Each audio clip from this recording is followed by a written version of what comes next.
The notification light on Sarah's smart watch pulsed blue against our nightstand, a tiny beacon in the 2 a.m. darkness. She'd forgotten it again, the third time this month. I reached over to silence it, a habit born from 15 years of marriage, 15 years of small accommodations that add up to a life together. Or so I thought. My name is Mark. I'm 45 years old, a software engineer who finds comfort in clean code and predictable outcomes. My world runs on logic gates and decision trees, if-then statements that resolve into neat solutions. Sarah used to joke that I approached our marriage like debugging software, methodically, patiently, always assuming the problem could be fixed with enough effort. "You're so predictable," she'd said last week over dinner, but there was no warmth in it anymore. Just observation, like noting the weather. Sarah works in marketing, climbing ladders I never quite understood, speaking in acronyms and buzzwords that blur together. Lately, she'd been talking about emotional liberation and authentic self-expression. She'd mentioned something about hall passes in relationships, tossing it out casually while scrolling her phone. "Never looking up to see my reaction. It's just what people talk about at work," she'd explained dismissively. "Very European, very progressive." I'd nodded, filed it away.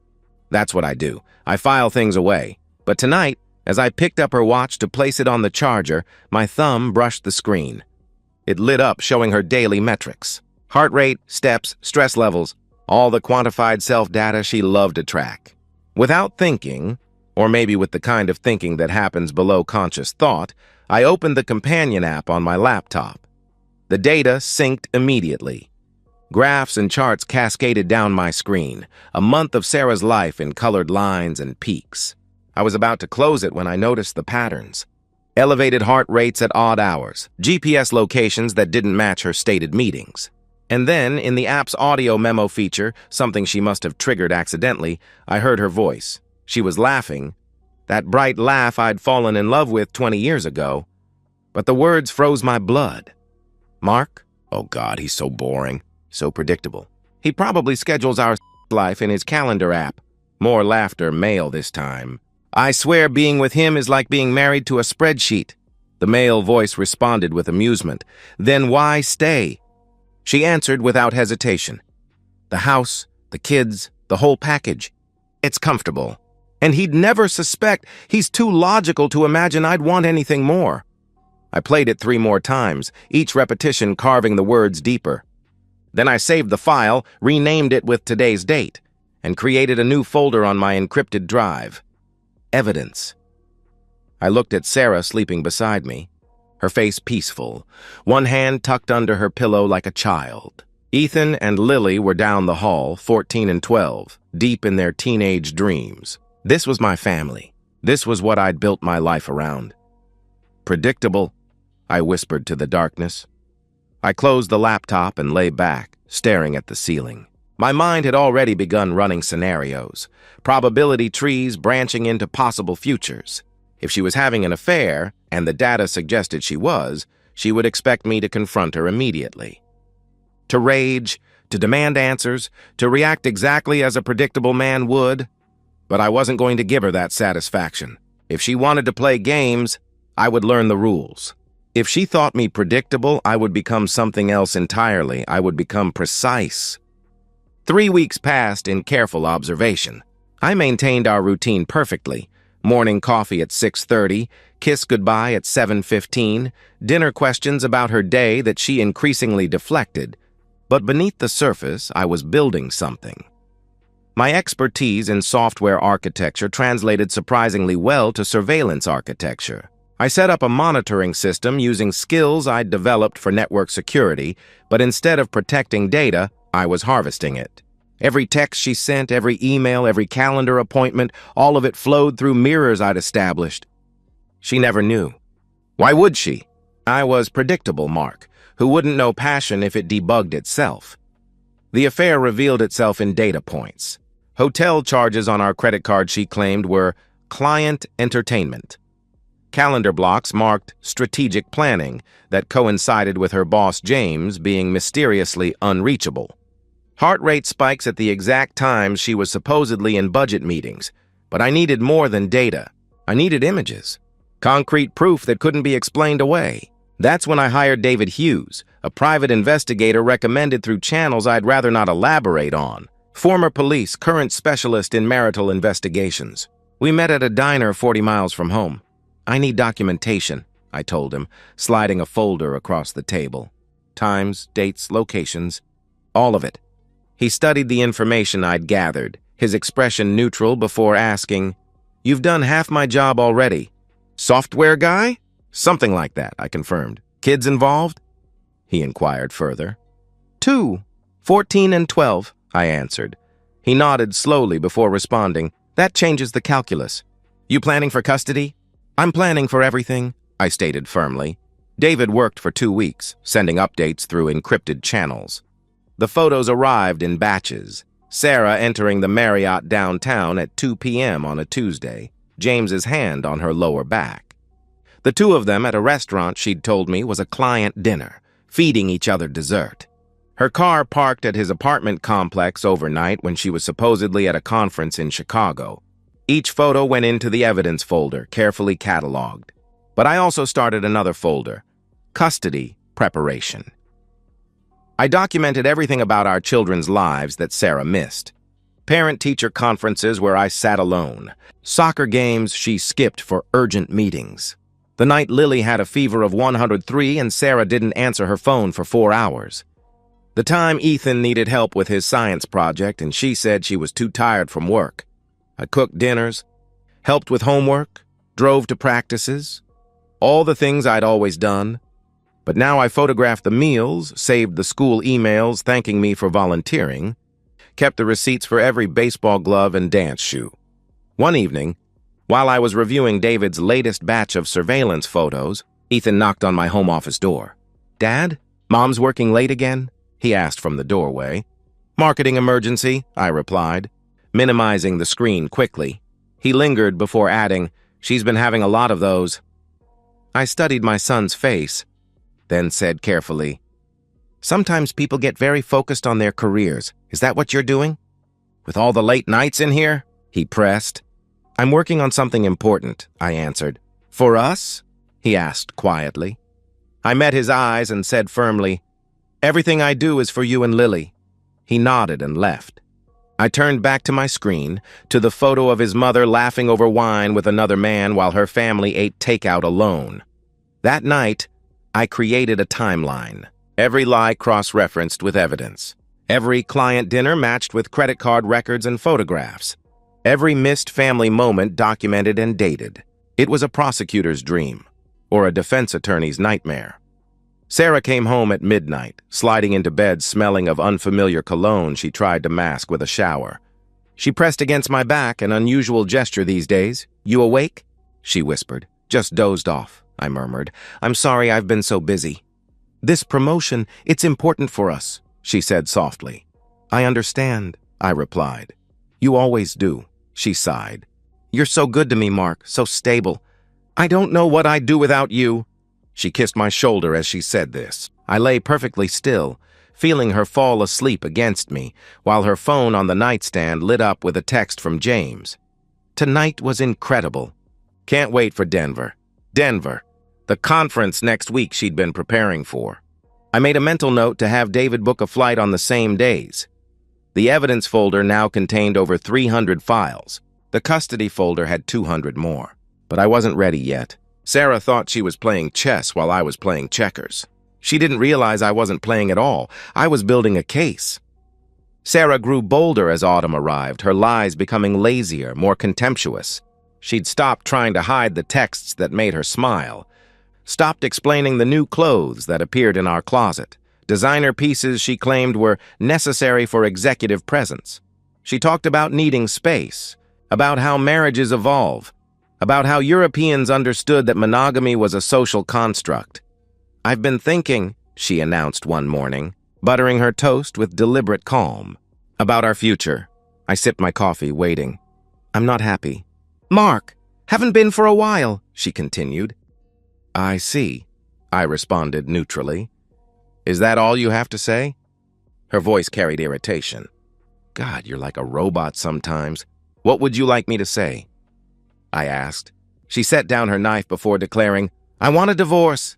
The word hung between us like a blade. I'd been expecting it for weeks, had seen her browsing lawyers on her laptop, but hearing it still sent ice through my veins. If that's what you want, I said calmly. That's it. No fight? No questions? She demanded. Would it change anything? I asked. She studied me with something like disgust before saying, This is why, Mark. This right here. No passion, no emotion. Just acceptance. I'll contact a lawyer, I stated. I already have. Miranda Hutchinson, she announced with a sharp smile. She's the best in the state for protecting women's interests. I'll be seeking primary custody, of course. The house, too. You can keep your retirement accounts. I'm not greedy. But the kids need stability, and that means staying with their mother. Of course, I replied. Her eyes narrowed as she said suspiciously, You're planning something. I'm planning to give you exactly what you deserve. I answered. She laughed dismissively. See? Even your threats are boring. That afternoon I met with my own lawyer, Robert Thornton. He specialized in high-conflict divorces with custody disputes. His office walls were covered with awards and newspaper clippings about cases he'd won. I handed him a USB drive. What's this? He asked. Everything, I replied. He plugged it into his secure laptop, his eyebrows rising as he scrolled through the files.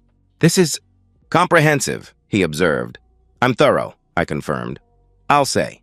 Digital forensics, financial records, private investigator reports, documented parenting logs. He looked up and continued. This is a nuclear arsenal. She wants to take my children, I stated. Not after a judge sees this, he assured me. The infidelity alone would impact her credibility, but this pattern of parental neglect, combined with potential financial impropriety, did you know she's been moving money to private accounts? I suspected, I answered. We can freeze those assets, he explained. And this audio recording. She admits to using the marriage for financial stability while pursuing affairs. That's marital fraud in some jurisdictions. I also sent an anonymous tip to her company's HR department about the relationship with James. He's her direct supervisor, I added. Robert leaned back and asked, When? 2 weeks ago. They've opened an investigation, I informed him. You've thought of everything, he remarked. She thinks I'm predictable, I replied. She's about to learn otherwise, he said with certainty. That evening, I was helping Lily with her algebra homework when Sarah announced she was going to Denver for her conference. How long? Lily asked without looking up. 4 days. It's important for my career, Sarah responded. Your career is always important, Lily muttered. Sarah's face flushed as she demanded, Excuse me? Nothing, Lily mumbled. No, please, tell me what you really think, Sarah pressed. Lily set down her pencil and said, Dad hasn't missed a single game this season. You've been to 2. I have a demanding job, Sarah started defensively. So does Dad, Lily interrupted. Sarah looked at me accusingly. Are you putting them against me? I'm helping with homework, I said mildly. Would you like to take over? She spun and left. Lily turned back to her equations, but I caught her wiping her eyes. It's okay, I said quietly. Is she leaving us? She asked, voice small. Whatever happens, you and Ethan will be fine. I promise, I assured her. Will you be? She wondered. I squeezed her shoulder and said, I'm tougher than I look. Sarah left for Denver the next morning. David Hughes was on the same flight, 3 rows behind her. She met James at the gate. They didn't even try to hide it. David's photos showed them holding hands during boarding, kissing in the jet bridge. While she was gone, I moved the contents of my evidence folder to multiple secure locations, cloud drives, safety deposit boxes, my lawyer's office. I also documented the state of our home, photographing every room, every valuable item, creating an inventory Sarah didn't know existed. On her last night in Denver, I received a call from David. You need to see this, he said urgently. He sent a video. Sarah and James at a restaurant, clearly drunk, loudly discussing their plans. The audio was clear enough to hear James promise, once the divorce is final and things calm down, that promotion is yours. Sarah's response was to detail exactly how she planned to proceed. I'll destroy Mark in court, take the house, and get enough alimony to never work again if I don't want to. The judge will definitely side with me, she continued confidently. Mothers always win. Mark's too boring to fight properly anyway. I saved the video in triplicate and forwarded it to Robert. His response was immediate. This changes everything. Conspiracy to commit fraud, admission of parental alienation strategies, workplace ethics violations. We're not playing defense anymore. Sarah returned from Denver glowing, energized. She'd already moved half her clothes to the guest room, started referring to my lawyer in casual conversation. She was building toward what she assumed would be her victory. The mediation is scheduled for next month, she announced. Miranda says it should be straightforward. I'm sure it will be, I agreed. She paused, studying me before asking, Why are you so calm? You said it yourself. I'm predictable, I reminded her. It's creepy, actually. Like, you don't even care, she complained. I care about the children, I stated.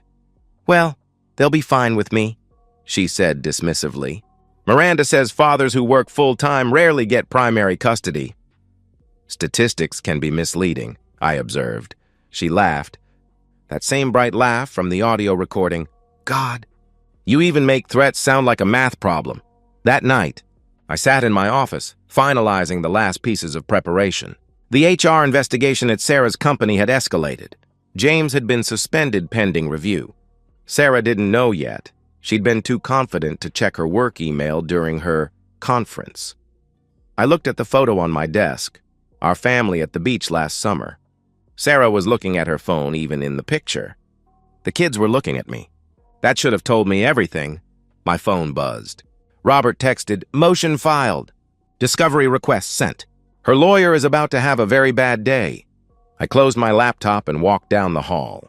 Ethan's light was still on. Can't sleep? I asked from his doorway. Mom's really leaving, isn't she? He asked. Yes, I confirmed. Are you going to fight for us? He wanted to know. I sat on the edge of his bed and promised, with everything I have. Good, he said, then added quietly, Dad? I know what she did. I saw texts on her phone. My stomach dropped. Ethan, I started. I won't say anything to Lily, he interrupted. But I wanted you to know that I know. And when the judge asks where I want to live, I'm choosing you. I hugged my son, feeling him shake slightly. It's going to be okay, I assured him. Promise? He asked. I promise. I've been preparing for this, I said. Like one of your coding projects, he asked with a weak smile. Exactly like that. And you know I never ship code with bugs, I replied. He laughed weakly. Mom's about to get debugged. Something like that, I confirmed. As I left his room, my phone buzzed again. David Hughes texted, Just got word. Sarah's company will be issuing termination papers Monday. Cause, ethics violations and inappropriate relationship with a supervisor. I stood in the dark hallway of the house Sarah wanted to take. In the life she thought she could dismantle on her terms. With the children she assumed would be her leverage. She thought I was predictable, stable, boring. She was about to learn that the most dangerous opponent is the one who appears to be no threat at all. Monday would begin her education. The courtroom smelled of wood polish and nervous sweat. Sarah sat at the plaintiff's table, impeccably dressed in a navy suit that screamed, responsible mother. Her lawyer, Miranda Hutchinson, radiated confidence. They'd spent the morning painting me as an emotionally distant workaholic who'd neglected his family for code and computers. I sat quietly, letting them talk. Robert had coached me. Let them dig their own grave. The more confident they are, the harder they fall. Sarah took the stand first. Tears perfectly timed as she described our loveless marriage and my emotional absence. She spoke of feeling trapped, of sacrificing her career potential for a family that didn't appreciate her. I just want what's best for our children, she said, dabbing her eyes. They need stability, and that means staying in their home with their primary caregiver, me. Miranda smiled and announced, No further questions. Robert stood slowly, organizing his papers with deliberate care. Mrs. Turner, you mentioned being the primary caregiver. Can you tell us about the last parent-teacher conference you attended? he began. There was a conflict with work, she answered hesitantly. I see. And the one before that? He pressed. Also work, she admitted reluctantly. How many of Ethan's baseball games this season? He continued. Her jaw tightened as she defended. My career demands 2 out of 14, correct? While Mr. Turner attended all 14, he clarified. He has more flexibility, she started. Let's discuss that career, Robert interrupted, pulling out a document. Were you terminated from your position 5 days ago? The color drained from Sarah's face. Miranda shot to her feet. Objection. Relevance? Goes to credibility and financial stability, Your Honor, Robert explained. I'll allow it, the judge ruled. Robert continued. The termination letter cites inappropriate relationship with a direct supervisor and violations of company ethics policy. Is that correct? That's a mischaracterization. Sarah stammered. Was James Ross your direct supervisor? He asked directly. Yes, but, she began. The same James Ross with whom you traveled to Denver last month? He pressed further. Sarah's mouth opened and closed. Miranda tried to object again, but Robert was already pulling out more documents. Your Honor, I'd like to submit Exhibit A through, well, let's start with A through M, he announced, handing copies to the clerk. These are photographs, credit card records, and hotel receipts documenting Mrs. Turner's extramarital affair. The room shifted. The judge's eyebrows rose as she flipped through the evidence. But that's not all, Robert continued. Exhibit N is particularly interesting. It's an audio recording from Mrs. Turner's smart device. Sarah went white and gasped. How did you synced it to the family cloud account? Mr. Turner has equal access to family digital assets, he explained, then hit play on his laptop. Sarah's voice filled the courtroom. Mark? Oh God, he's so boring, so predictable. He probably schedules our life in his calendar app. The male. Voice. James laughed before asking, Then why stay? Her recorded voice responded, The house, the kids, the whole package. It's comfortable. And he'd never suspect.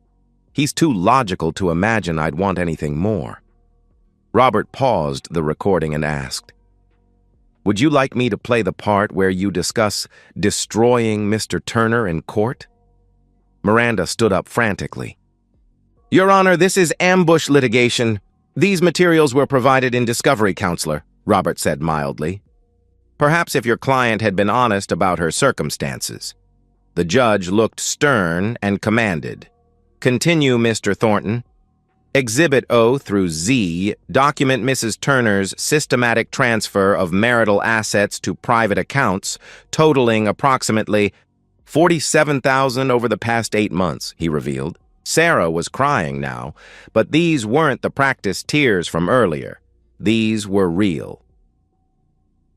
Exhibits AA through.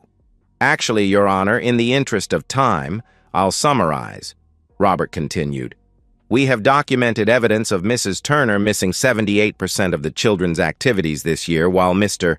Turner attended 96%. We have school records thanking Mr. Turner for his consistent involvement. We have medical records showing he handled all sick days and emergencies. We have— Stop! Sarah's voice cracked. Please stop! The judge leaned forward and asked, Mrs. Turner, do you dispute any of this evidence?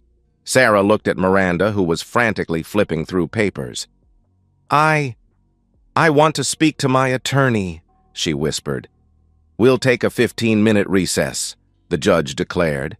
As the courtroom cleared, I saw Sarah in the hallway, arguing with Miranda in harsh whispers.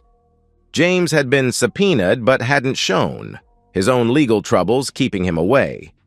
Sarah was alone. When we reconvened, Miranda tried damage control, but it was like watching someone bail water from the Titanic with a teaspoon. The custody evaluator testified that the children had both expressed preference to live with me. The financial forensic expert detailed Sarah's hidden accounts.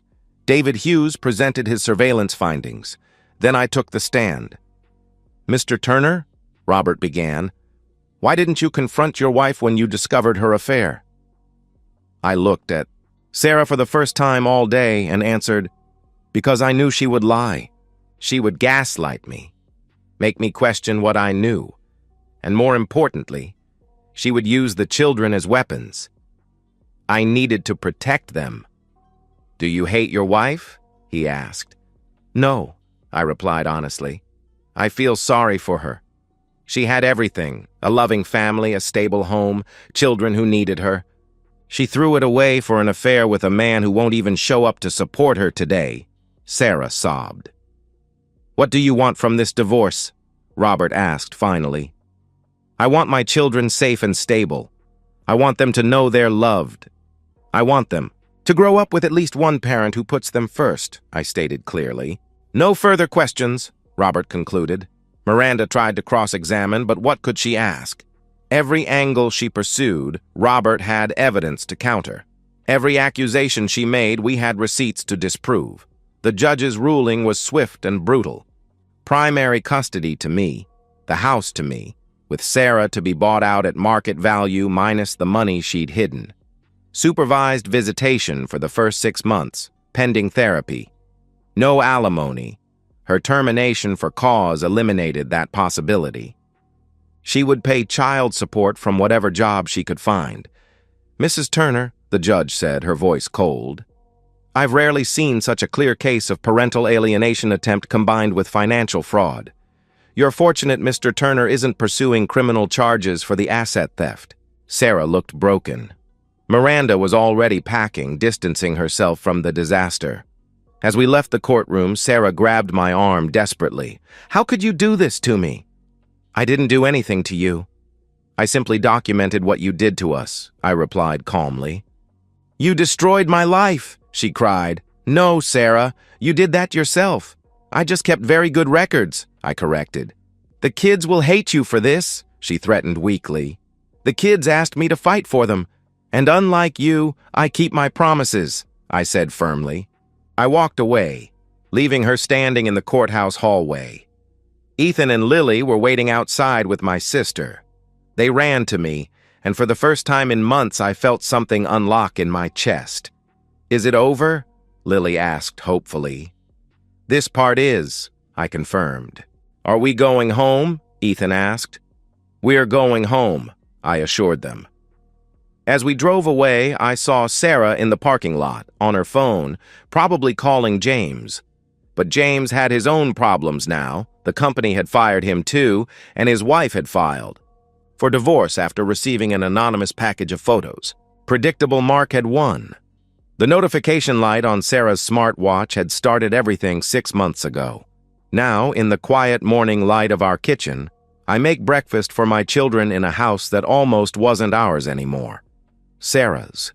Fall was complete, but not dramatic. More like watching water evaporate than witnessing an explosion. The termination for cause made her untouchable in her industry. The court records were public. A simple Google search of her name brought up the custody ruling, the financial fraud, the moral turpitude. She went from executive to unemployable in 3 months. Last I heard, she was working part-time as a virtual assistant, living in a studio apartment 40 minutes away. She sees the kids every other weekend, supervised by a court-appointed observer. Lily goes reluctantly. Ethan refuses about half the time, which the court allows given his age. James fared worse. His wife took him for everything in their divorce.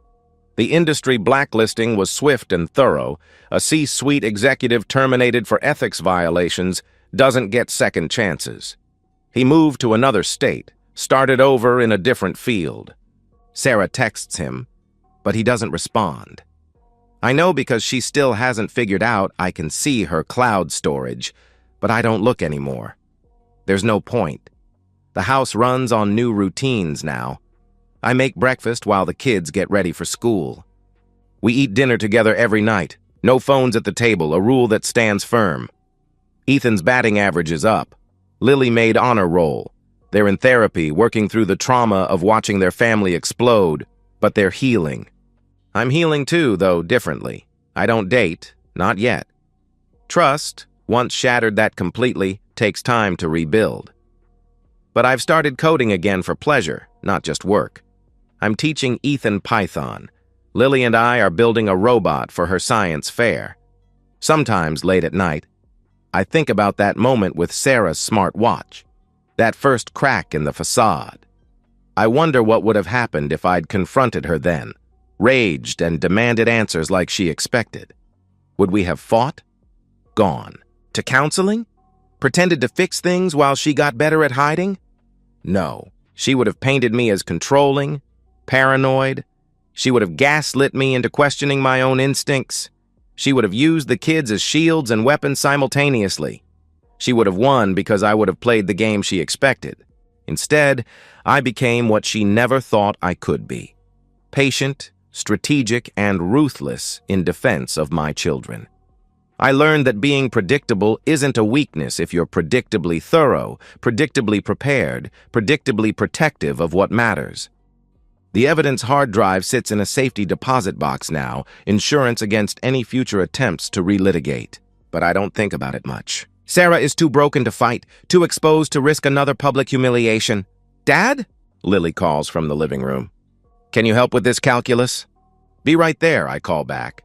I close my laptop, leaving the past where it belongs, documented, filed, and locked away. The future is in the next room, needing help with derivatives. I was never the cold, emotionless robot Sarah described. I just love differently, quietly, consistently, with the kind of dedication that shows up for algebra homework and baseball practices and midnight fevers. The kind that builds cases and protects children and keeps promises. She thought that made me boring. The court thought otherwise. The kids know the truth. And in the quiet aftermath of war, with my family safe and my home secure, that's all that matters. I make my way to the living room, where my daughter waits with her textbook and my son works on his coding project, and life continues with its small, precious routines. Predictable? Perhaps. But sometimes the most revolutionary act is simply showing up day after day for the people who need you. That's my revenge, not her destruction, though that came anyway. But this, the peaceful evening, the homework help, the intact family she tried to shatter. Living well, as they say, is the best revenge, and we're living very well indeed. And so, we've reached the end of today's story. Was it what you expected, or did it take a twist you didn't see coming? I'm curious to hear your thoughts. Share them in the comments below, and let's get a conversation going. If this story kept you hooked, make sure to hit that like button. And if you're new here or just haven't subscribed yet, now's the perfect time to join our community. I bring you fresh, captivating stories every day, so click that subscribe button and turn on notifications so you never miss out. Thanks for watching, and I'll see you in the next one.